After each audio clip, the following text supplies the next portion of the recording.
नमस्कार, आदाब, सत श्री अकाल। मैं हूं कपिल काटपाल। स्वागत है आप सभी का daily news analysis of the Hindu and other reporter sources. This is 11th of May 2022 with me. 10 मई की क्लास भी आज ही की क्लास में शामिल है, तो उम्मीद करता हूं आप इस सेशंस को डेली फॉलो कर रहे हैं। अच्छे से आप फॉलो करते रहिएगा। डेफिनेटली आपको इस तरह का कंटेंट प्रोवाइड करवाया जा रहा है कि आप 90% तक स्कोर कर सकते हैं अपने करंट अफेयर सेक्शन में।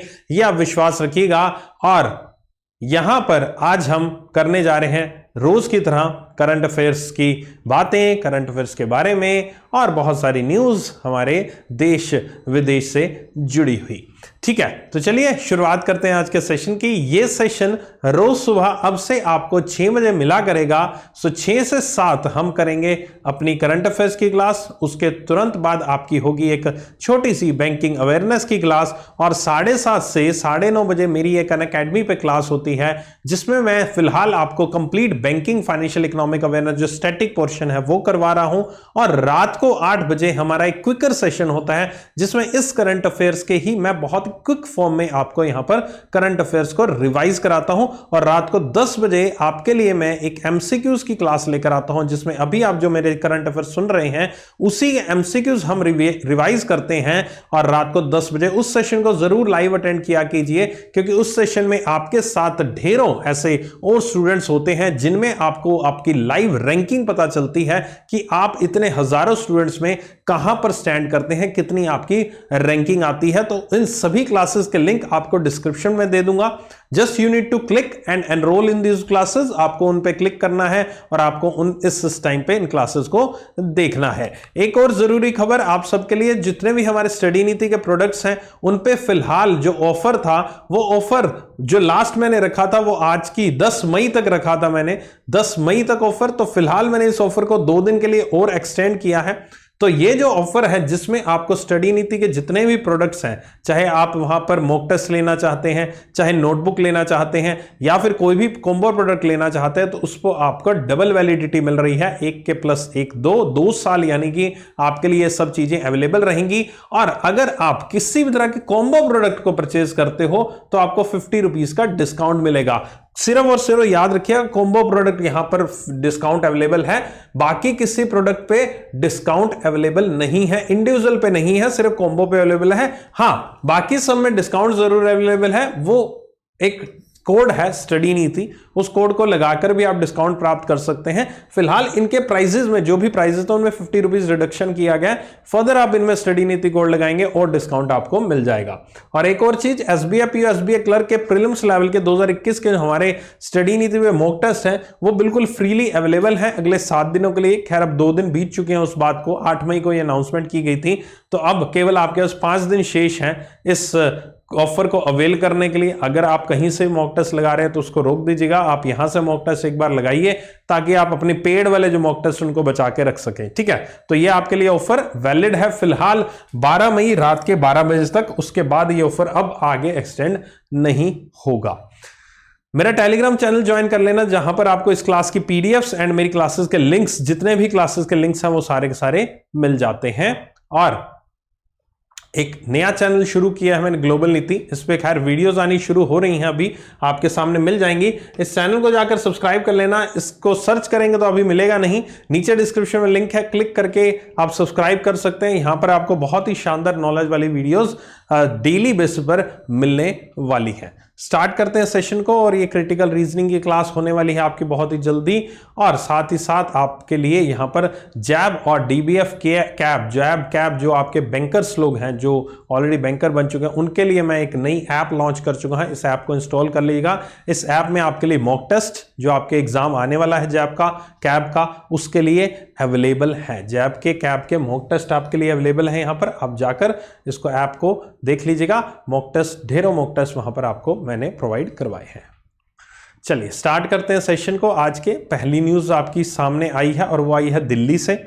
दिल्ली में यहां पर गवर्नमेंट ने अनाउंस किया है दिल्ली स्टार्टअप पॉलिसी को। दिल्ली स्टार्टअप पॉलिसी जो कि एंटरप्रेन्योर की मदद के लिए यहां पर बनाई गई है। दिल्ली कैबिनेट ने अप्रूव किया है दिल्ली स्टार्टअप पॉलिसी, जिसके तहत यहां पर जो नए लोग हैं, जो नए लोग आना चाहते हैं, जो नया बिजनेस स्टार्ट करना चाहते हैं, उनको यहां पर मदद पहुंचाई जाएगी। चाहे वो आर्थिक मदद हो, चाहे वो किसी और तरीके की मदद हो, उनको इंसेंटिव्स दिया जाएगा यहां पर कोलेट्रल फ्री लोन, यानी कि बिना किसी सिक्योरिटी के यहां पर बिना कोई चीज गिरवी रखे उनको लोन दिया जाएगा। एंड फ्री कंसल्टेंसी, यानी कि उनको सलाह मशवरा किसी भी तरह की जरूरत है किस तरह से बिजनेस को आगे बढ़ाना है, जो कि उनको एक्सपर्ट, लॉयर्स, चार्टेड अकाउंटेंट्स उनसे प्राप्त होगी। इसके लिए यहां पर 20 मेंबर की एक टीम बनाई गई है जिसको यहां पर सेटअप किया गया है इस स्टार्टअप पॉलिसी को देखने के लिए यहां पर, और इस कमेटी को हेड करेंगे दिल्ली के फाइनेंस मिनिस्टर। और 15,000 स्टार्टअप्स का टारगेट रखा गया है 2030 तक। तो यानी कि इसमें 15,000 स्टार्टअप्स को यहां पर मदद पहुंचाई जाएगी 2030 तक, यह दिल्ली सरकार ने कहा है। ठीक है, अगले पेज पे चलते हैं, फिर एक बार रिवाइज करेंगे इस न्यूज को। दिल्ली गवर्नमेंट क्या कह रही है? दिल्ली गवर्नमेंट कह रही है कि हम 50% तक रेंट जो है स्टार्टअप के ऑफिस का, अगर कोई कंपनी नहीं स्टार्ट हुई है तो उसके ऑफिस का जो रेंट है वो हम 50% तक हम पे करेंगे। इसके अलावा यहां पर और pitch in for a portion of the salaries that the startups will pay to their employees, और इवन हम 50% तक सैलरी भी बियर कर सकते हैं। उनको रीइंबर्स करेंगे हम उनकी कॉस्ट जो भी उनके पास हुई है किसी तरह की पेटेंट, कॉपीराइटेड या फिर ट्रेडमार्क लेने के लिए। कोई भी उन्होंने पेटेंट लिया है, कॉपीराइट लिया है, ट्रेडमार्क लिया है, उसके लिए यहां पर उनकी जो भी फीस है, जो भी कॉस्ट आई है उसकी, उसको भी हम पेमेंट अपनी तरफ से कर देंगे, रीइंबर्स कर देंगे। Composition of this committee will be 85% representative from the private sector, 10% educational institutions रहेंगे और 5% गवर्नमेंट के लोग यहां पर इस कमेटी का हिस्सा रहेंगे। ठीक है, तो यानी कि 20 मेंबर की कमेटी है, उसमें से आप लगा लीजिए परसेंटेज वाइज, तो इतने इतने परसेंटेज यहां पर लोग जो है वो यहां पर अलग अलग सेक्टर से मौजूद रहेंगे। Policy will also focus on the youth by teaching entrepreneurship to students in classes 9th and 12th and giving them the seed capital under the Business Blaster program। ये Business Blaster program के बारे में हम already पढ़ चुके हैं, ये कोई नई न्यूज नहीं है, पहले की न्यूज है, जिसमें दिल्ली सरकार ने Business Blaster program को लॉन्च किया गया था, जिसके तहत क्लास 9 से 12th क्लास के बच्चों को यहां पर कुछ पैसा प्रोवाइड करवाया जाता है ताकि वो अपना कोई प्रोजेक्ट यहां पर इनिशिएट कर सके एक सीड कैपिटल के फॉर्म में। सीड कैपिटल शब्द कैसे आया है? सीड का मतलब होता है बीज, कैपिटल का मतलब होता है पूंजी, यानी कि आप जब भी कोई पैसा पहली बार किसी जगह पर बिजनेस में लगाते हो, तो पहली बार मतलब एक बिजनेस को शुरू करने के लिए या फिर उसको एक्सपेंड करने के लिए जो पैसा बिजनेस में लगाया जाता है एक उसके मालिक के द्वारा, उसको हम कैपिटल कहते हैं। और बिल्कुल जब बिजनेस शून्य से स्टार्ट हो रहा है, बिल्कुल जीरो से स्टार्ट हो रहा है, तो उस कैपिटल को कहते हैं हम सीड कैपिटल, यानी कि बीज। बीज अब पनपेगा, तो बीज को लगाने के लिए जो पूंजी लगाई गई है, यानी कि बिजनेस को खड़ा करने के लिए, शुरू करने के लिए, बेस बनाने के लिए जो पूंजी लगाई गई है उसको कहते हैं सीड कैपिटल। तो ये सीड कैपिटल आपकी ब्लास्टर प्रोग्राम के तहत दिल्ली सरकार 9 से 12th क्लास के बच्चों को यहां पर प्रोवाइड करा रही है। मुझे कमेंट सेक्शन में बताइएगा कितनी ये फंडिंग है जो दी जा रही है, ये हमने ऑलरेडी करंट अफेयर्स पढ़ चुके हैं। ठीक है, तो ये यहां पर आई है आपकी न्यूज। एग्जाम पॉइंट ऑफ से इंपॉर्टेंट चीजें देख लेते हैं। सबसे पहली चीज तो यहां पर दिल्ली है। दिल्ली ने हाल ही में जारी की है अपनी स्टार्टअप पॉलिसी, जिसके तहत यहां पर कितने मेंबर की कमेटी बनाई जाएगी? 20 मेंबर की कमेटी बनाई जाएगी। कितने स्टार्टअप्स को टारगेट किया गया? 15,000 स्टार्टअप्स को टारगेट किया। कब तक? 2030 तक यहां पर टारगेट किया गया है। और इसके अलावा अब क्या दिया जाएगा? 50% तक रेंट या फिर सैलरीज जो एम्प्लॉयर्स को देनी है, एम्प्लॉइज को देनी है वो, और इवन पेटेंट, कॉपीराइट पर पूरी की पूरी छूट, पूरी की पूरी फीस उनके द्वारा पे की जाएगी। और ये नीचे कंपोजिशन था कि कमेटी में कौन कौन मेंबर किस किस तरह से रहेंगे। और लास्ट में यहां पर ब्लास्टर प्रोग्राम की बात की गई है, जो कि क्लास 9 से 12th स्टार के बच्चों के लिए होता है। ये नीचे आपका नेक्स्ट आपको रिसेंट न्यूज दे रखी है दिल्ली से जुड़ी हुई आपकी। दिल्ली के चीफ मिनिस्टर अरविंद केजरीवाल है, गवर्नर अनिल बैजल है। अगली खबर पे चलते हैं हम। अगली खबर आई है यूपी से। UP villages to get free high speed internet connectivity. UP के विलेजेस में अब बिल्कुल इंटरनेट कनेक्टिविटी मौजूद रहेगी, हाई स्पीड इंटरनेट कनेक्टिविटी रहेगी। Just a second.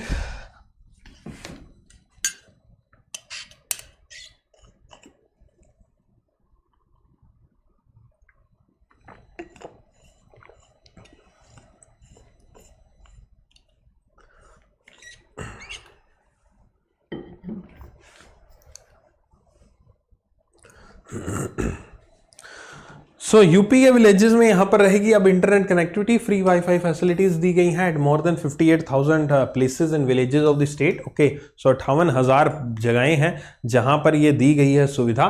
Internet facility जो कि अवेलेबल है for the people within 50 metres of the gram sachivalaya. वहां पर बेसिकली क्या किया जाए, जो भी ग्राम पंचायत हैं जो भी ग्राम पंचायत के ऑफिस हैं उनको यहाँ पर कन्वर्ट किया जा रहा है नए नाम में, जिसको उन्होंने ग्राम सचिवालय नाम दे दिया। अब ग्राम सचिवालय में क्या करेंगे, वहां पर जो भी राउटर होता है या जो जिससे भी आप इंटरनेट सर्विस प्रोवाइड कराएंगे वो वहां पर लगाया जाएगा, और उसके 50 मीटर्स के रेंज में यहां पर आपका हाई स्पीड का इंटरनेट कनेक्शन, वाईफाई कनेक्शन यहां पर दिया जाएगा। और ये बिल्डिंग्स जो कि हर एक ग्राम पंचायत में आपकी स्टेट की बनने वाली हैं, और इसी के साथ विलेज को एक स्मार्ट विलेज बनाने की कवायद शुरू कर दी गई है। Wifi, high speed internet everywhere, radius of 50 kilometres. Okay, so ये सब चीजें यहां पर आई हैं उत्तर प्रदेश के द्वारा। तो एग्जाम पॉइंट से क्वेश्चन, हाल ही में कौन से स्टेट ने यहां पर घोषणा की है अपने सभी विलेजेस को यहां पर वाईफाई अनेबल या फिर इंटरनेट कनेक्टिविटी पहुंचाने की? राइट आंसर उत्तर प्रदेश रहेगा। ग्राम पंचायत को ग्राम सचिवालय बनाया जाएगा और उसके 50 मीटर के रेडियस में वाईफाई हाई लेवल की जो हाई स्पीड की जो इंटरनेट कनेक्टिविटी है वो मुहैया करवाई जाएगी। अगली खबर हरियाणा से आई है। हरियाणा ने हाल ही में लॉन्च किया है ई अधिगम स्कीम यहां पर लॉन्च की है, और ये यहां पर स्कीम है हरियाणा स्टेट गवर्नमेंट के द्वारा, under which nearly 3 lakh students को यहां पर टैबलेट कंप्यूटर दिया गया है ताकि उनकी ऑनलाइन एजुकेशन अच्छे से हो सके। इस स्कीम के तहत क्लास 10th और क्लास 12th के स्टूडेंट्स जो हैं वो एलिजिबल हैं, उनको फ्री टैबलेट दिया गया है 2 GB इंटरनेट डाटा के साथ। चीफ मिनिस्टर मनोहर खट्टर जी ने लॉन्च किया advance digital Haryana initiative of government with adaptive modules. ये अधिगम की पूरा फुल फॉर्म है। क्या है पूरा नाम? Advance digital Haryana initiative of government with adaptive modules, ये इसका यहां पर अधिगम का पूरा नाम है। एट महर्षि दयानंद यूनिवर्सिटी, रोहतक, हरियाणा में। ओके, रोहतक हरियाणा में इस चीज को लॉन्च किया गया है, और इसके तहत मैंने जैसे आपको बताया कि इनको यहाँ पर बच्चों को इंक्लूड किया गया है उनको स्टेट के, और ये बच्चे जो हैं वो क्लास 10 से 12th क्लास के बीच में पढ़ रहे हैं। तो एग्जाम पॉइंट से क्वेश्चन, ई अधिगम या ई अधिगम जो भी इसका प्रोनाउंसिएशन है, ये कौन से स्टेट के द्वारा लॉन्च की गई है? राइट आंसर क्या रहेगा? हरियाणा रहेगा। राइट आंसर इसका हरियाणा के द्वारा लॉन्च की गई है। नेक्स्ट चीज इसमें जो पूछी जा सकती है वो पूछी जा सकती है आपसे कि ये अधिगम का पूरा नाम क्या है? अधिगम का पूरा नाम है advance digital Haryana initiative government with adaptive modules. ये इसका पूरा नाम है। ठीक है, कहां पर? रोहतक हरियाणा में है, दिल्ली से सटता हुआ है, नजदीक ही है दिल्ली से। और यह यहां पर इलाका जो है, एरिया जो है, वहां के एक यूनिवर्सिटी है MD यूनिवर्सिटी, वहां पर क्या किया गया? क्लास 10th, 11th, 12th के बच्चों को 2 GB इंटरनेट कनेक्टिविटी के साथ एक टैबलेट दिया गया है। यही है स्कीम के बारे में। रिसेंट न्यूज हरियाणा से संबंधित। अगली खबर पे चलते हैं। अगली खबर यहां पर अब केरला से आती हुई। केरला गवर्नमेंट ने लॉन्च किया है एक शैली ऐप को। शैली ऐप गवर्नमेंट ने यहां पर केरला ने लॉन्च की है। ये शैली जो है is to launch an android app, नाम है शैली, जिसका बेसिक मकसद है diagnosing and controlling the lifestyle diseases among the people in the state of Kerala. तो यहां पर जितने भी लोग हैं केरला वासी हैं जो, उनकी डेली की डेली लाइफस्टाइल को यहां पर मॉनिटर किया जाएगा, डायग्नोज किया जाएगा, और उनके किस तरह की उनको समस्या हो सकती है इन फ्यूचर, किस तरह की उनको बीमारी है, उन सब चीजों को डायग्नोज करने के लिए यहां पर इस ऐप को लॉन्च किया गया है। It is a population based screening project launch by the Kerala state health department under the नवा केरला कर्मा प्लान। ये एक प्लान है, इसके तहत यहां पर किया गया है। इस हेल्थ स्क्रीनिंग प्रोजेक्ट के तहत एक्रीडेटेड सोशल हेल्थ एक्टिविटीज, जिनको हम आशा वर्कर्स कहते हैं, शॉर्ट में बोलते हैं आशा वर्कर्स, काफी बार आपने इनका नाम सुना होगा आशा वर्कर्स का। तो ये आशा वर्कर्स का पूरा नाम क्या है? Accredited social health activist. Okay, so ये आपकी एक प्रकार से कह सकते हैं कि गांवों में जो आपकी नर्सिस होती हैं, आया जिनको हम बोल सकते हैं, ठीक है, वो उनको हम आशा वर्कर्स कहते हैं। तो ये आशा वर्कर्स आपके गांवों में जहां पर इतनी ज्यादा हेल्थ सुविधाएं नहीं अवेलेबल होती, वहां पर ये काम करती हैं और हेल्थ सर्विस मुहैया करवाने में मदद पहुंचाती हैं।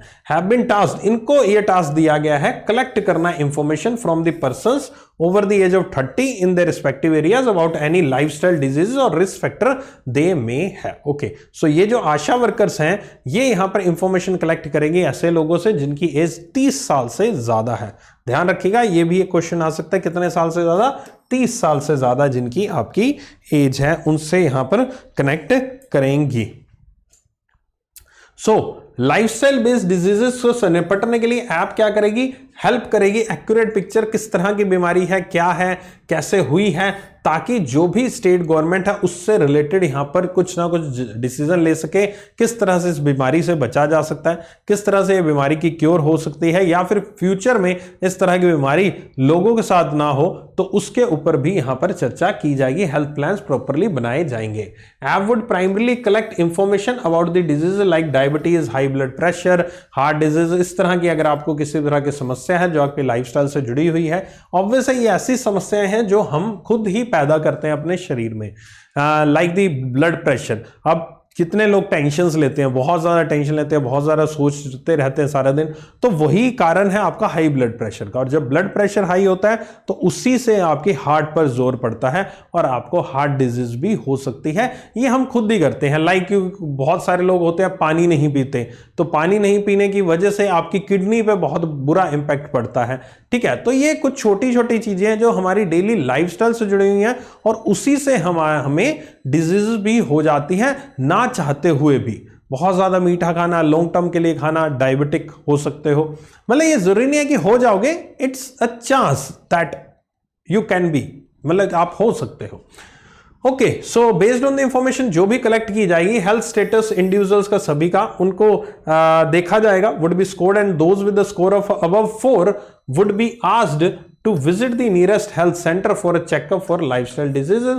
आशा worker would be incentivized to visit the household, उनको incentivize किया जाएगा जो भी इंफॉर्मेशन वो कलेक्ट करेंगी। तो ये एक शैली ऐप है, जो ये ऐप यहां पर इंस्टॉल की जाएगी इनके लोगों के बीच में यहां पर, और ये लोगों के बीच में जो ऐप इंस्टॉल करेंगे, इस ऐप के थ्रू यहां पर जो आशा वर्कर्स हैं उनसे डाटा कलेक्ट करेंगी, इंफॉर्मेशन कलेक्ट करेंगी, और उस इंफॉर्मेशन के माध्यम से उनको उस ऐप में यहां पर स्कोरिंग मिलेगी, और जिनकी भी स्कोरिंग यहां पर 4 या 4 से ज्यादा आती है उनको यहां पर नजदीकी केंद्रों में चेकअप के लिए भेजा जाएगा, और इवन आशा वर्कर्स को भी यहां पर इंसेंटिवाइज किया जाएगा। तो ये पूरी की पूरी न्यूज रिलेटेड है केरला से, क्या है? शैली ऐप। याद रखिएगा, उम्मीद करता हूं न्यूज समझ में आ गई होगी, मैंने पूरी की पूरी न्यूज बहुत अच्छे से आपको समझाई है।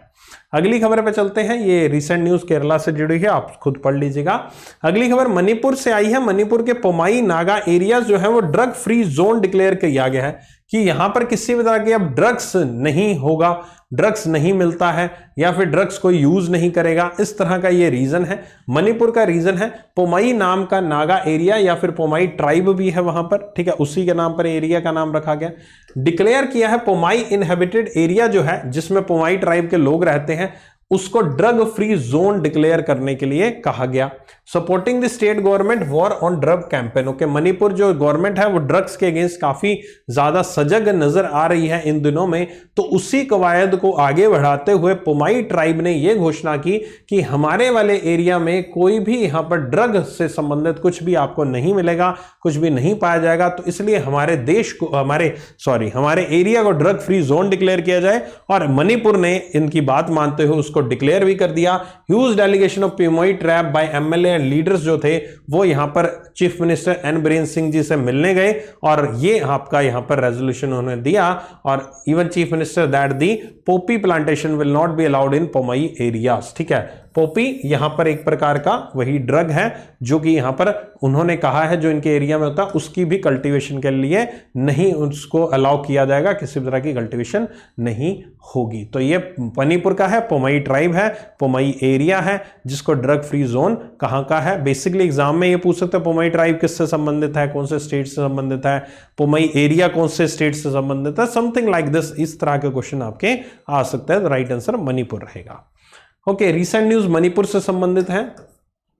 अगली न्यूज पे चलते हैं। India embarks on the world largest film restoration project.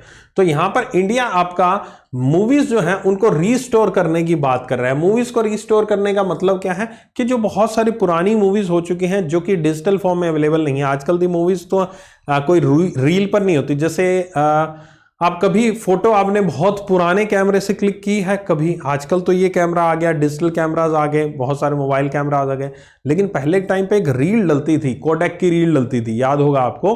आप जब छोटे थे तब शायद आपके घर में वो कैमरा होगा, और जब वो रील डलती थी, मेरे टाइम की मैं बात करवा देता हूं, उसमें 32 फोटोज क्लिक होती थी उस रोल में।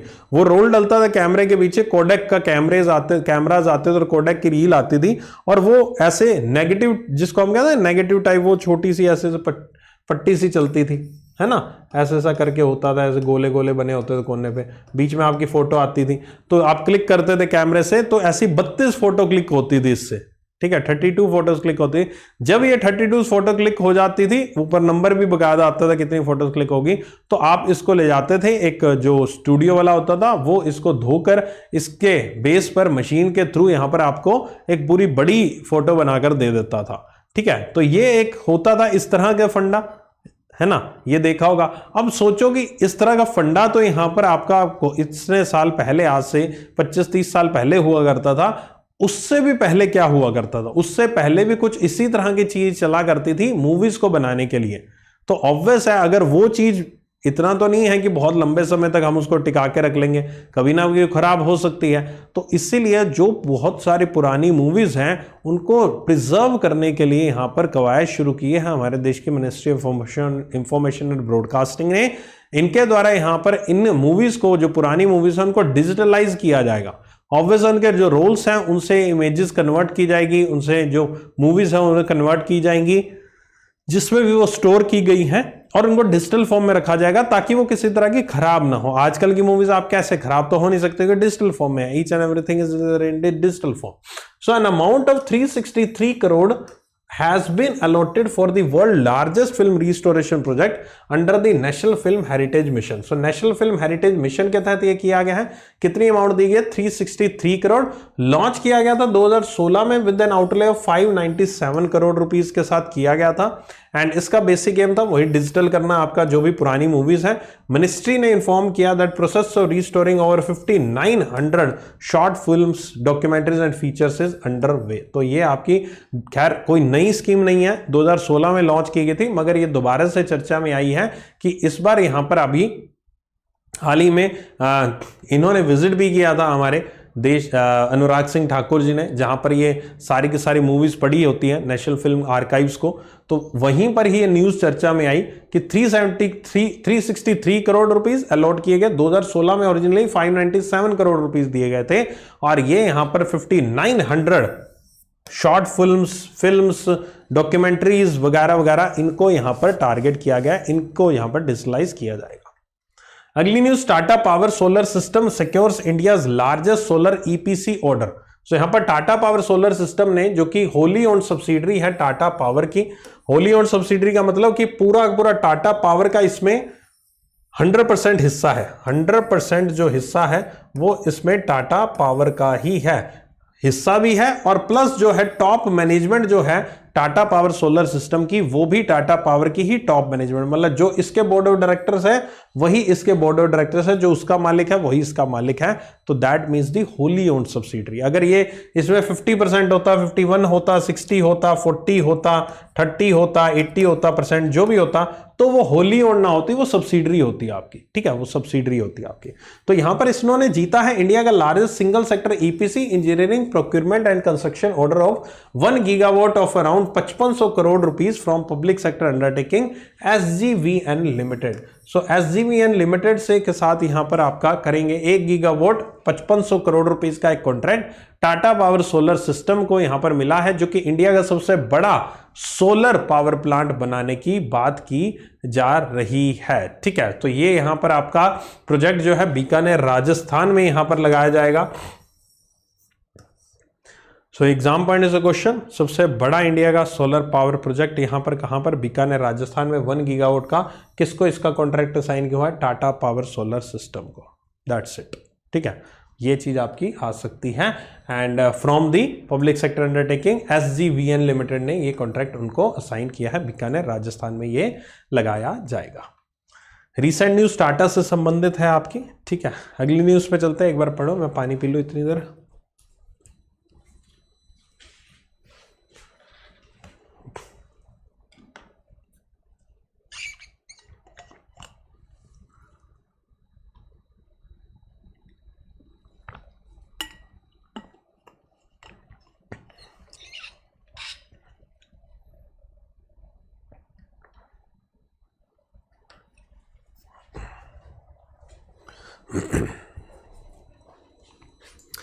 चलिए, 3 दिन का उत्कर्ष महोत्सव ऑर्गेनाइज किया गया central Sanskrit university new Delhi में। ऑब्जेक्टिव है इसके पीछे, organising the Utkarsh Mahotsav is to promote the Sanskrit language across the country and beyond. ठीक है, तो ये यहां पर आपका संस्कृत महोत्सव ऑर्गेनाइज किया गया है, उत्कर्ष महोत्सव ऑर्गेनाइज किया गया सेंट्रल संस्कृत यूनिवर्सिटी में। शुरुआत हुई इसकी, 3 दिन का ये महोत्सव था। And the centralisation of 3 Sanskrit universities reflect the PM Modi strong commitment to preserving and promoting the Sanskrit language. So Sanskrit language को बढ़ावा देने की बात की जा रही है एंड इसके लिए उत्कर्ष महोत्सव की शुरुआत की गई है सेंट्रल संस्कृत यूनिवर्सिटी के द्वारा। कहां पर?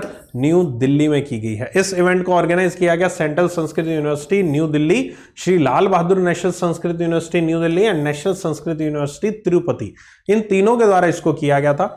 मेन थीम है इस इवेंट की global orientation of Sanskrit studies in new educational era. Okay, so ये थीम है आपकी इसकी, that is the global orientation of Sanskrit studies in new educational era. This is the main theme of this mahotsav. Okay, तो ये Utkarsh Mahotsav organise कहां किया गया? Central Sanskrit University में न्यू दिल्ली में। ठीक है, तो यहां पर सिंपल सी न्यूज है, उत्कर्ष महोत्सव कहां किया गया ये पूछ सकते हैं, किन 3 यूनिवर्सिटी के द्वारा मिलकर किया गया ये पूछा जा सकता है, थीम क्या है ये पूछी जा सकती है। ये 3 क्वेश्चंस इसमें से बन सकते हैं। अगली न्यूज पे चलते हैं। Enterprise India national coir conclave 2022 inaugurate किया गया एमएसएमई मिनिस्टर नारायण राणे जी के द्वारा। हमारे देश के यूनियन मिनिस्टर फॉर एमएसएमई कौन है? श्री नारायण राणे जी हैं। इनके द्वारा enterprise India national coir conclave जो है उसको यहां पर किया गया inaugurate at the Coimbatore Tamil Nadu में। And the ministry of state for MSME Shri Bhanu Pratap Singh Verma, ये हैं आपके, इन दोनों के द्वारा किया गया इसको। Coir sector employs more than 7 lakh people in rural parts of coconut growing state. Okay, so यहां पर कोयर क्या है? कोयर होता है, अगर मैं गलत नहीं हूं तो छाल को शायद कहते हैं, मतलब कि जो नारियल होता है उसके बाहर की जो परत होती है ना, जो तिल्ले तिल्ले से टाइप के निकलते हैं ना, उसी को कहते हैं कोयर। सो कोयर सेक्टर, अगर मैं गलत हूं तो मुझे बता देना, शायद मैं सही जज कर रहा हूं, है ना। तो ये कोयर सेक्टर में यहाँ पर 7 लाख लोग एम्प्लॉयड हैं आपके इन रूरल एरियाज में, in rural parts of coconut growing state. Coir industry तकरीबन presented to 44 coir and coir products manufacturing exporting entities at this event. मतलब तकरीबन 44 ऐसे प्रोडक्ट्स हैं जिनके बारे में यहां पर बात की गई। And coir board also unveiled new coir products such as coir composite fruit bowl, geotextile shadow lamp, coir buttons, coir auto mirror covers, ये बहुत सारी चीजें इसी मौके पर यहां पर रिलीज भी की गई। Run for coir will be held to promote the usage of coir as a natural biodegradable and the environmentally beneficial commodity. Okay, तो ये सब की चीजें की गई हैं enterprise India national coir conclave 2022 inaugurated by the MSME minister Narayan Rane ji के द्वारा। तो ये एग्जाम पॉइंट ऑफ से क्वेश्चन इसमें कहां पर किया गया? सबसे पहले दैट इज कोयम्बटूर में किया गया, ये पूछा जा सकता है आपसे। ठीक है, उसके अलावा मुझे कुछ खास इसमें लगा नहीं है कि जो पूछ सकते हैं आपसे एग्जाम में, बस ये थोड़ी बहुत आपको शायद पढ़ लेना जस्ट एक बार, इसको नीचे क्या है, बाकी कुछ पढ़ने वाला ज़्यादा है नहीं, जस्ट इसमें ये ज़्यादा पूछ सकते हैं, मिनिस्ट्री पूछ सकते हैं, that's it. I don't think कि बाकी कुछ इसमें खास है। हाँ, रन फॉर कोयर यहाँ पर एक किया गया था एक इवेंट, ये भी पढ़ लीजिएगा। अगली न्यूज है Exide and the Leclanche joint venture next charge begins production in Gujarat. तो यहां पर आपका एक्साइड नेक्स्ट चार्ज एक ज्वाइंट वेंचर है इंडिया के Exide industries limited and Switzerland की लैकलेंचे एसए के बीच में। इन्होंने मास प्रोडक्शन स्टार्ट किया of the lithium ion battery packs at its facility in the Prantij Gujarat. So Prantij Gujarat यहां पर लोकेशन है, यहां पर लिथियम आयन बैटरीज बनाई जाएंगी और ये लिथियम आयन बैटरीज जो है, लिथियम की बैटरीज जो है कहां पर किसके द्वारा बनाई जाएंगी? एक्साइड और लैकलेंचे के द्वारा मिलकर, इनके द्वारा। सो नेक्स्ट चार्ज नाम की एक नई कंपनी बनाई गई है, नाम क्या है? नेक्स्ट चार्ज नाम की कंपनी बनाई गई है। कौन दोनों इसमें शामिल हैं? ये बनाई गई है एक्साइड जो ये इंडिया की है, ऑब्वियस आपने नाम सुना होगा इसका, इंडिया की एक्साइड कंपनी है, और दूसरी लैकलेंचे, वो कहां की कंपनी है? स्विट्जरलैंड की कंपनी है। तो नेक्स्ट चार्ज है एक्साइड और स्विट्जरलैंड की लैकलेंचे की आपकी ज्वाइंट वेंचर। इसके द्वारा इंडिया के प्रांतिज नाम की जगह जो है गुजरात में, वहां पर लिथियम ईयन बैटरीज बनाई जाएंगी। ये एक साथ मिलकर इन्होंने कमिटमेंट किया है। अलग अलग तरीके के लिथियम ईयन बैटरीज अलग अलग तरीके के व्हीकल्स वगैरह में और भी बहुत सारी जगह इन्वर्टर्स कार्स में यूज होती है। रिसेंट न्यूज गुजरात से संबंधित। अगली खबर, Mindtree, L&T, Larsen and Toubro, Infotechs और माइंड ट्री दोनों ने यहां पर मिलकर अनाउंस की है अपनी मर्जर, और इसी मर्जर के तहत वो आपकी इंडिया की 5वीं लार्जेस्ट आईटी सर्विस कंपनी बन जाएगी। So this will be the 5th largest company. Larsen and Toubro, infotech and mind tree दोनों मिलकर यहां पर मर्ज होंगे, और जो कंबाइंड एंटिटी है उसका नाम ये रखा जाएगा LTI mind tree. LTI mind tree, L&T infotech और माइंड ट्री दोनों मर्ज होकर LTI माइंड ट्री बनेंगे, और ये देश की 5वीं सबसे बड़ी आईटी सर्विस प्रोवाइडर कंपनी बनेगा। तो चलो इसी से मुझे कमेंट सेक्शन में बताओ कि पहली भाई साहब कौन सी है। ये तो 5वीं है ना, तो सबसे पहली largest IT service provider company कौन सी है इंडिया की। अगली खबर, अडानी विलमार, प्रोडक्ट है अडानी का, अडानी जी का यहां पर। यह बना है इंडिया का largest FMCG company surpassing HUL, यानी कि हिंदुस्तान यूनिलीवर को पीछे छोड़ता हुआ यहां पर नजर आया Adani Wilmar. Adani Wilmar limited AWL, इसको शॉर्ट में क्या है AWL, अडानी विलमार लिमिटेड सबसे ज्यादा बिकने वाला fast moving consumer good. FMCG का होता है फास्ट मूविंग कंज्यूमर गुड्स, कि जो कंज्यूमर्स बहुत ज्यादा कंज्यूम करते हैं, डेली बेसिस पर यूज होती हैं वो चीजें, और बहुत ज्यादा हम उनको यूटिलाइज किया जाता है और बार बार खरीदा जाता है, ठीक है, इसलिए इनका नाम FMCG है। इन्होंने पीछे छोड़ा हिंदुस्तान यूनिलीवर लिमिटेड को जब इन्होंने अपने Q4 के रिजल्ट घोषित किए। Q4 का मतलब क्या होता है?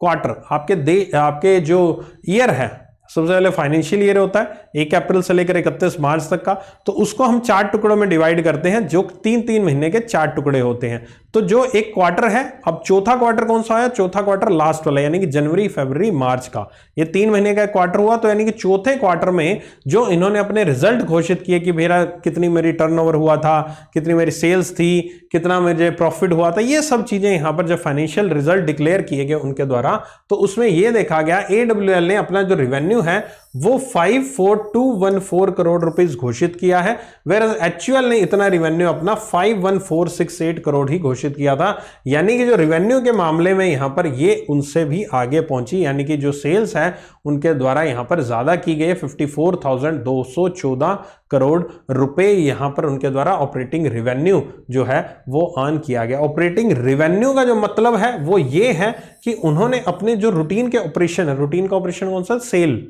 जो उन्होंने सामान है, प्रोडक्ट है, वो जो बेचते हैं, जो ऑपरेशन से बेचते हैं, जो अपने नॉर्मल रूटीन से बेचते हैं सामान, उससे उनको कितना रेवेन्यू जनरेट हो, उससे कितना उनको पैसा आया, तो वो होता है ऑपरेटिंग रेवेन्यू। एक नॉन ऑपरेटिंग रेवेन्यू भी होता है कि जरूरी नहीं है कि कई बार हम कंपनीज जो है अपना जो इनकम है, जो पैसा है, वो केवल और केवल प्रोडक्ट्स है उसको बेच पे ही कमाती है, और इनकेस उन्होंने कहीं इन्वेस्टमेंट कर रखा है तो वहां से भी तो पैसा आ सकता है, इनकम आ सकती है, तो वो नॉन ऑपरेटिंग में आ जाएगा कि रूटीन के ऑपरेशन से वो जुड़ी हुई नहीं है रेवेन्यू, वो नॉन ऑपरेटिंग है। और रूटीन के ऑपरेशन से जुड़ा यानी कि जो सामान है इन सबको बेचकर जो यहां पर कमाई की है वो इतनी है, ठीक है। तो याद रख लेना, ये फिगर्स इंपॉर्टेंट है, फिगर याद कर लेना, और किसको सरपास किया ये याद रख लेना, मतलब पीछे छोड़ा। अगली न्यूज है, Priyanka Mohite becomes the first Indian women to climb 5 peaks above 88,000 metre. So यहां पर 8,000 मीटर से भी ऊंची ऊंचाइयों वाले 5 पीक्स जो है, पूरी दुनिया के 5 पीक्स जिनकी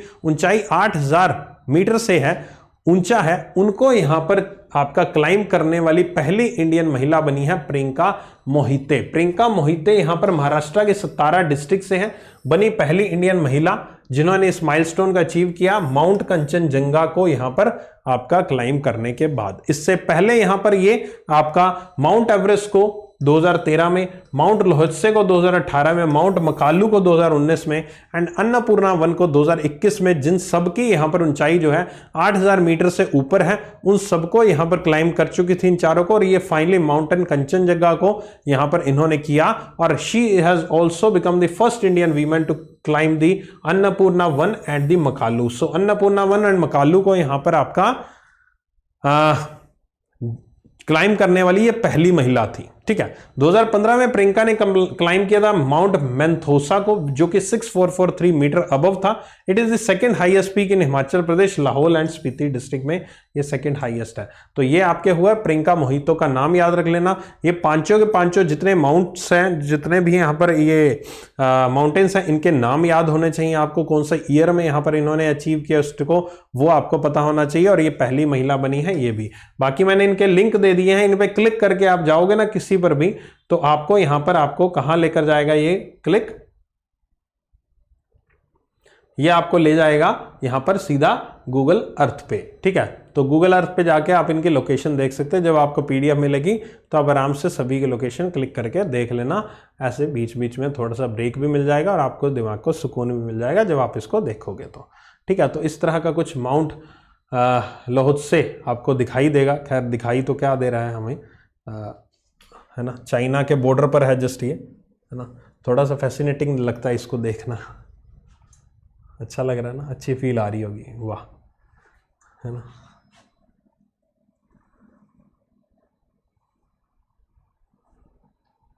तो ये है कहाँ पे एग्जैक्ट, थोड़ा सा आप नीचे जाओगे तो आपको पता चलेगा। ये आपका, ये अपने 2D में कर लेते हैं इसका, तो पता लग जाएगा कहाँ पे है। ये आपके देख सकते हो बॉर्डर पर है। ये ऊपर भूटान आ गया, सिक्किम के पास यहाँ पर, ये नेपाल है ना। ये थोड़ा सा मुझे लगता है घूम गया ना, घूमा हुआ मैप है।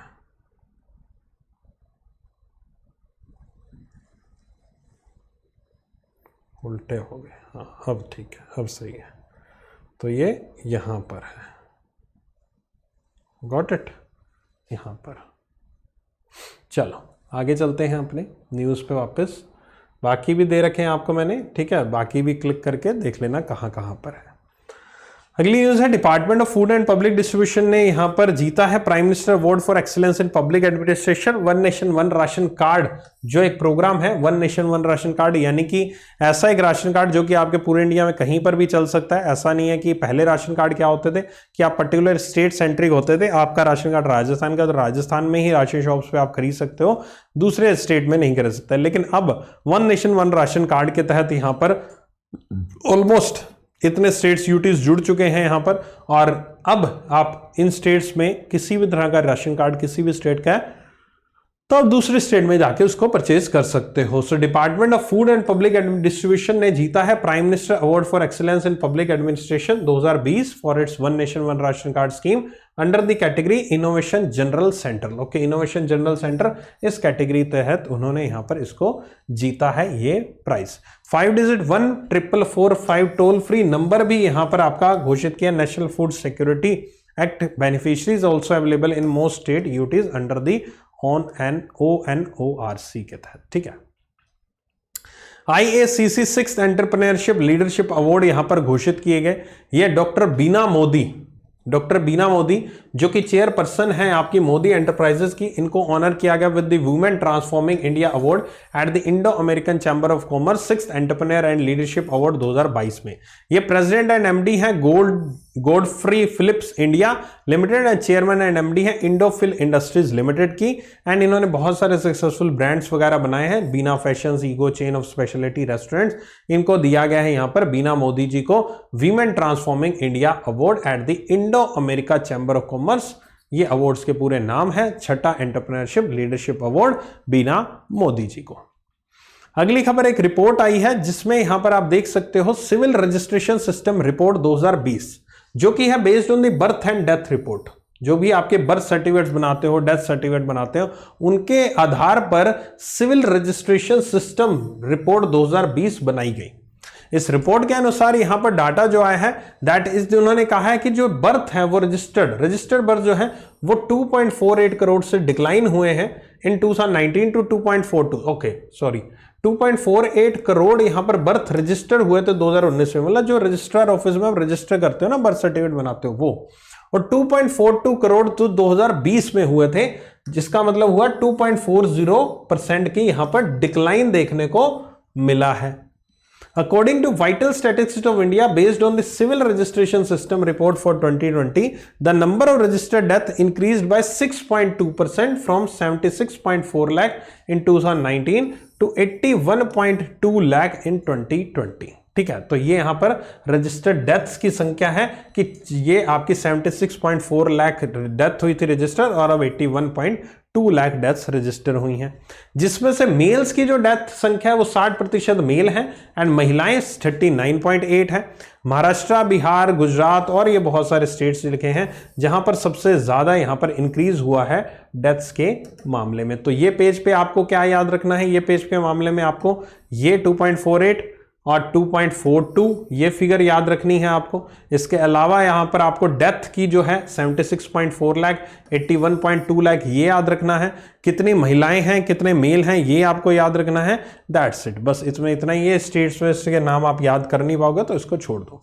अगले पेज पे चलते हैं। Number of births and deaths, जिसमें इंक्लूडेड क्या है, ये फैक्चुअल फिगर कलेक्टेड फ्रॉम तकरीबन 3 लाख रजिस्ट्रेशन यूनिट्स। जो पूरे इंडिया में यहां पर 3 लाख रजिस्ट्रेशन यूनिट्स हैं जहां पर रजिस्ट्रेशन होता है बर्थ एंड डेथ सर्टिफिकेट्स का, वो यहां पर आपके हैं, वहां से लिया गया है। CRS is a system of recording births, deaths and stillbirths that is universal, continues, mandatory and permanent. Okay, तो ये मैं ऑलरेडी बता चुका हूं। ये RBD एक्ट जो है 1969, इसी के तहत यहां पर रजिस्ट्रेशन होता है। इसमें यहां पर कोविड-19 से जो डेथ्स आपकी हुई हैं वो भी शामिल हैं इस नंबर में, ऐसा कहा गया है। ठीक है, तो ये यहां पर हुई है आपकी 3 लाख रजिस्ट्रेशन यूनिट से ये पूरा का पूरा सर्वे किया गया और ये सारा का सारा फिगर आपके सामने आया है। इसको अच्छे से रिवाइज कर लीजिएगा, नहीं समझ में आता तो लिख के पढ़ लीजिएगा। That's it. ठीक है, चलो अगली न्यूज़ पे चलते हैं। मैं पानी पी लूँ, इतनी देर आप पढ़ो इस न्यूज़ को।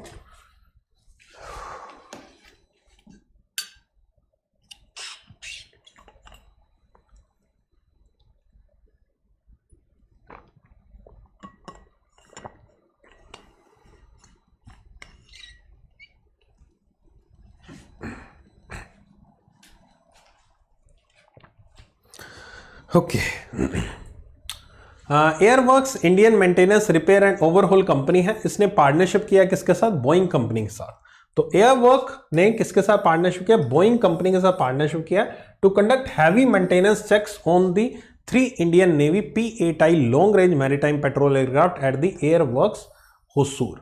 ओके, सो यहां पर एयरवर्क्स नाम की कंपनी है, इसने यहां पर आपका बोइंग के साथ यहां पर कोलैबोरेशन, मतलब हाँ, बोइंग के साथ कोलैबोरेशन किया, जिसके तहत इंडियन नेवी के जो P-8I फ्लीट आपके विमान है यहां पर, उनके बारे में यहां पर काम किया जाएगा, उनके ऊपर काम किया जाएगा। सो बोइंग और एयरवर्क की यहां पर जो कोलैबोरेशन है ये यहां पर आपकी काम करेगी इंडिया के डिफेंस सिस्टम को और मजबूत बनाने के लिए। तो इसमें इतनी ही न्यूज़ है, ज़्यादा कुछ है नहीं। यहां पर आपका Indian navy P-8I fleet host to Boeing and the aircraft works collaboration, तो दोनों मिलकर यहां पर इंडिया के इस P-8I के लिए काम करेंगे। राइट, मेंटेनेंस चेक वगैरह, जो मेंटेनेंस होती है उसको चेक करना, सही काम कर रहा है नहीं काम कर रहा, उसके ऊपर यहां पर इंडियन नेवी के लिए मददगार होंगे 3 Indian navy P-8I long range maritime patrol aircraft. Airwork Hosur है, वहां पर ये सब चीजें की जाएंगी एयरवर्क्स के बोइंग कंपनी के साथ मिलकर।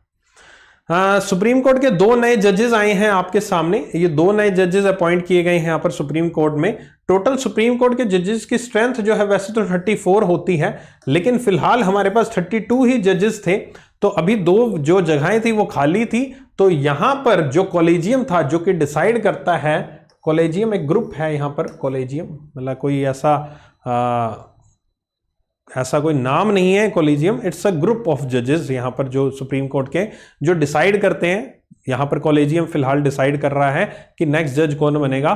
तो इस कॉलेजियम को जिसको हेड कर रहे हैं हमारे देश के चीफ जस्टिस साहब, उनके द्वारा यहाँ पर डिसीजन लिया गया है 2 नए जजेस का। उन दोनों जजेस के नाम क्या है, उनके नाम है आपके, पहला है जस्टिस सुधांशु धूलिया और दूसरा है जस्टिस जमशेद बुरजोर पारदीवाला। इन दोनों को यहां पर चुना गया है और इसी के साथ हमारे देश के जो जजेस, सुप्रीम कोर्ट के जजेस की संख्या 34 हो चुकी है एज पर दी जो उनकी स्ट्रेंथ है। लेकिन बहुत ही जल्दी यहां पर 2 और वैकेंसीज क्रिएट हो जाएंगी, क्योंकि जस्टिस विनीत सरन और जस्टिस नागेश्वर राय, ये दोनों अभी हाल ही में मई 10 जो कि कल ही था आपका, और जून 7 ये यहां पर रिटायर हो जाएंगे। ठीक है, तो यहां पर सुप्रीम कोर्ट को 2 नए जजेस मिले और एक जज तो जा ही चुका है उसी वक्त ही, और एक आपके जाने वाले हैं, रिटायरमेंट होने वाली है। तो ये 2 जजेस, इन दोनों को आप देख सकते हैं। अगली न्यूज है, सुदर्शन वेनु को चुना गया है as the managing director of TVS motor company. So TVS motor company आप सब जानते हैं, बहुत सारी बाइक्स आती हैं टीवीएस की।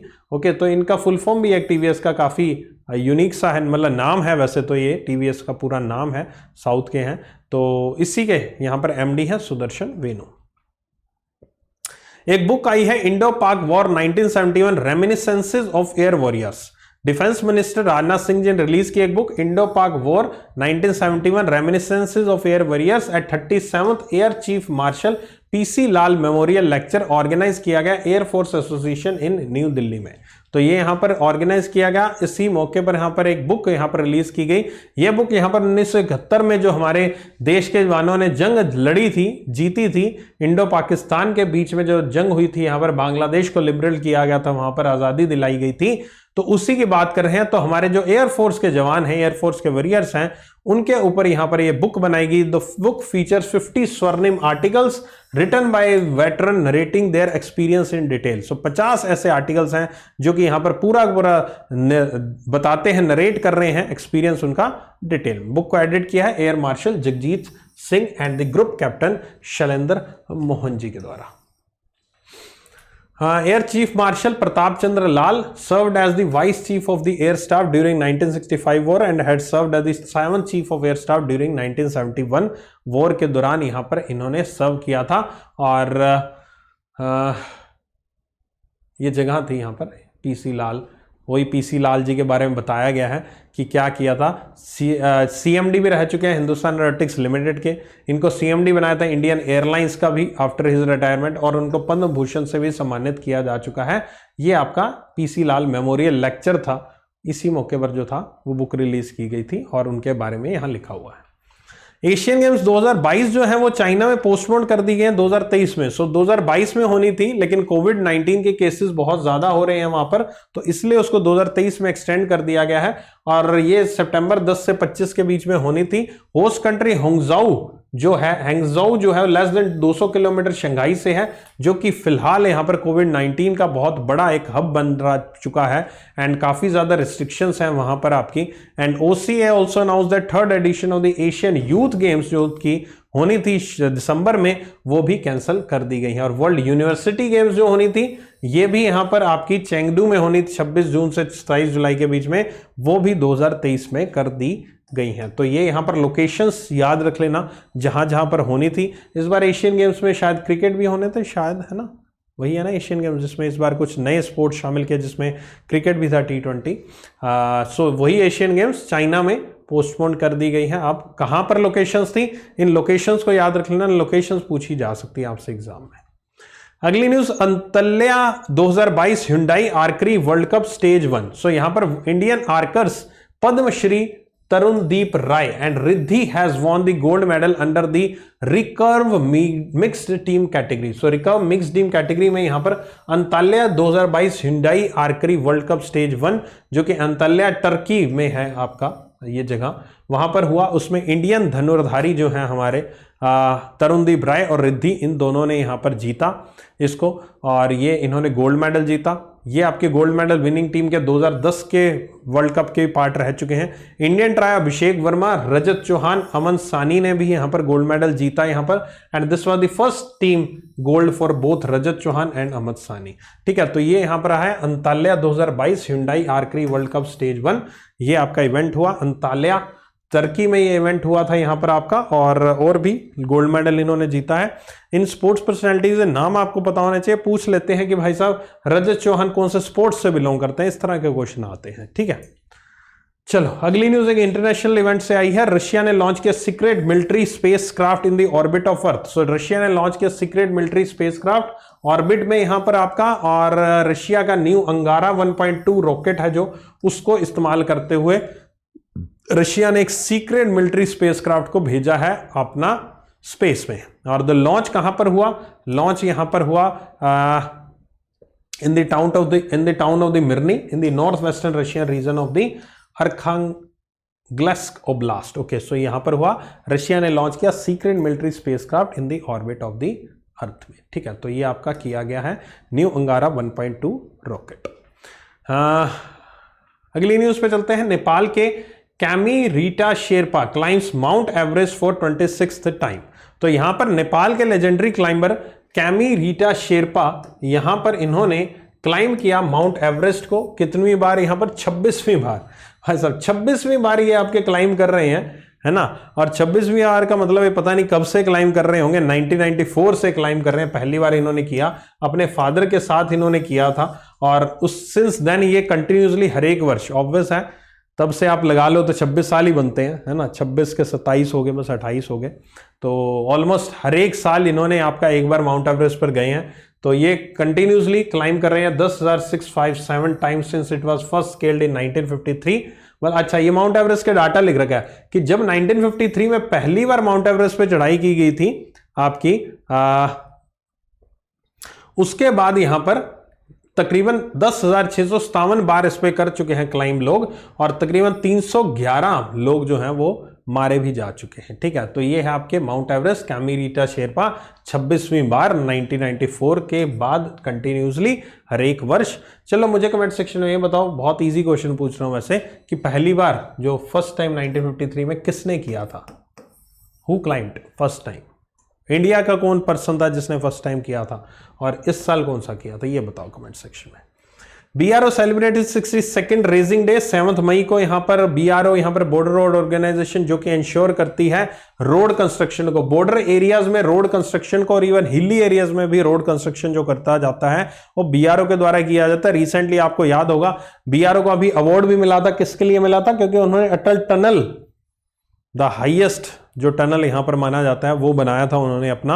अटल टनल बीआरओ ने ही बनाया था, इसके लिए उनको अवार्ड दिया गया था, अभी हाल ही में सम्मानित किया गया था। तो बॉर्डर रोड ऑर्गेनाइजेशन का जो फाउंडेशन डे है वो 7 मई को होता है, और ये ऑब्जर्व किया गया 1960 में फाउंड किया गया था। एंड इसके हेड जो है राजीव चौधरी जी हैं, lieutenant general, headquarter new Delhi में है।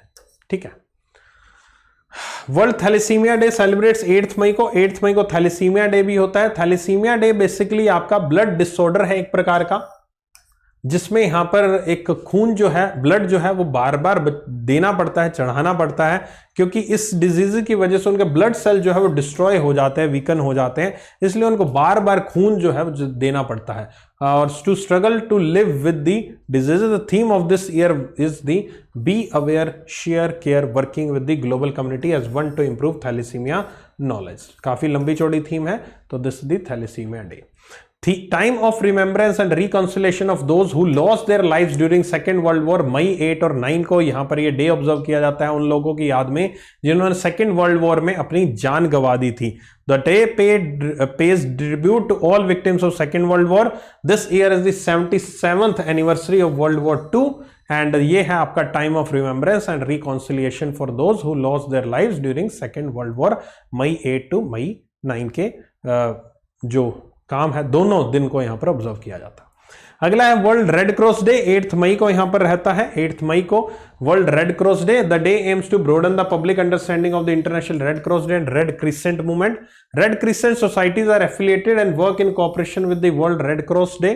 World theme of the world red cross day is the hashtag be human kind. ये लास्ट ईयर एग्जाम में क्वेश्चन आया था। 8 मई को वर्ल्ड रेड क्रॉस डे कब ऑब्जर्व किया जाता है? 8 मई को। 8 मई को मेरा बर्थडे भी होता है, आप सबको मालूम है। आपकी लवली लवली विशेस भी मिली थी 2 दिन पहले, बहुत अच्छा लगा था। और उसी दिन ये एक लास्ट ईयर, मुझे याद नहीं IBPS PO में आया था या RRB में आया था, शायद RRB के एग्जाम में आया था या SB क्लर्क में आया था। ठीक है, RRB SB क्लर्क दोनों में से किसी एग्जाम में आया था। और 8 मई रेड क्रॉस डे आता है, पूछा जा चुका है last year. Hashtag be human kind, believe in the power of the kindness. And Henry Dunant थे, इन्होंने यहाँ पर इस सोसाइटी को स्टार्ट किया था, रेड क्रॉस कमेटी को, और इन्हीं का जन्मदिन होता है 8 मई 1828 को, और दैट्स वाई इनके दिन, इनके जन्म दिवस के मौके पर ही ये रेड क्रॉस डे ऑब्जर्व किया जाता है। मदर्स डे वैसे तो संडे को आता है, एवरी संडे को, मतलब ये शायद सेकेंड संडे को आता है ना, सेकेंड संडे को, एवरी मई की सेकेंड संडे को आता है। इस बार ये 8 मई को आया यहाँ पर आपका। और ये एना जर्विस के द्वारा पहली बार सेलिब्रेट किया गया था in the year 1908 to honour her mother Ann Jarvis with the memorial. ठीक है, ओके मेरे दोस्तों, आज के सेशन में इतना ही था। उम्मीद करता हूँ सेशन पसंद आया होगा। इसी तरह से इस सेशन में जुड़े रहिएगा। इस वक्त आपको पता है ये सेशन का पैटर्न, मतलब कि पढ़ा वही रहा हूँ लेकिन आपसे मुखातिब होने का तरीका थोड़ा बदल चुका है। ये आपको प्रीमियर दिख रहा होगा इस सेशन, ठीक है, अभी लाइव में नहीं दिख रहा लेकिन प्रीमियर दिख रहा है। तो इसी तरह से ये चीज़ की गई है ताकि आपकी क्लासेस जो है कंटिन्यूटी बनी रहे कुछ दिन एटलीस्ट तक। तो कुछ दिन तक आपको इसी तरह से रोज सुबह क्लासेस मिला करेंगे। और वैसे आगे भी जब मैं लाइव भी लूंगा तब भी आपको रोज सुबह 6 बजे ही क्लास मेरी मिला करेगी। अब से डेली सुबह 6 बजे आपको एक क्लास, 6 से 7 ये चलेगी। उसके 10 मिनट के गैप में आपको बैंकिंग अवेयरनेस की क्लास मिल जाएगी। बैंकिंग अवेयरनेस की क्लास 10-15 मिनट की होती है और फिर मेरी बैंकिंग फाइनेंशियल अवेयरनेस की स्टैटिक क्लास आपको मिलेगी, ठीक है, जो अनअकैडमी पे हो रही है। और रात को 10 बजे के क्विजेज में बताना भूला कीजिए। और ये ध्यान रखिए, अभी फिलहाल स्टडी नीति में डबल वैलिडिटी चल रही है, इस ऑफर को जरूर अवेल कीजिएगा। ये ऑफर मैंने एक्सटेंड कर दिया है 12 मई रात के 12 बजे तक। और इवन जितने कॉम्बो प्रोडक्ट्स हैं उन पे 50 रुपीज का डिस्काउंट भी चल रहा है। और SBFP और SBA क्लर्क के जितने भी मॉक टेस्ट हैं वो आपके यहाँ पर प्रीलिम्स लेवल के फ्री हमने कर दिए हैं 2021 के। तो इनको भी आप यूटिलाइज कर सकते हो बेहतरीन तरीके से। ठीक है मेरे दोस्तों, टेलीग्राम चैनल ज्वाइन कर लेना ताकि आपको मेरी सारी की सारी PDFs और मेरे जो भी लिंक्स हैं क्लासेस के वो मिल जाए। Take care, bye bye and मिलते हैं फिर। और हाँ, जाते जाते इस नए चैनल को सब्सक्राइब करना मत भूलना। इस ये नए चैनल पे where knowledge has no limits, बहुत ही जल्दी शानदार लेवल की वीडियोस अपलोड होने वाली हैं। डिस्क्रिप्शन में जाओ, क्लिक करो, सब्सक्राइब करो और बेल आइकन दबा देना। मैं इस चैनल के लिए कभी नहीं कहता बेल आइकन दबाना, लेकिन नया चैनल है तो सपोर्ट आपकी ज़रूरत है इस चैनल को और आगे बढ़ाने की। लेट्स सी कि आप मेरा साथ कितना देते हो। और मैं आपको इस तरह की वीडियो यहाँ पर प्रोवाइड कराने वाला हूँ जो आपने वीडियोज़ आज तक किसी भी जगह पर नहीं मिली होंगी। इस लेवल की वीडियोज़ ग्लोबल नीति में आपको मिलेंगी। टेक केयर, लाइक करते जाना और कमेंट सेक्शन में जरूर बताने कि आज का सेशन कैसा लगा। Bye bye.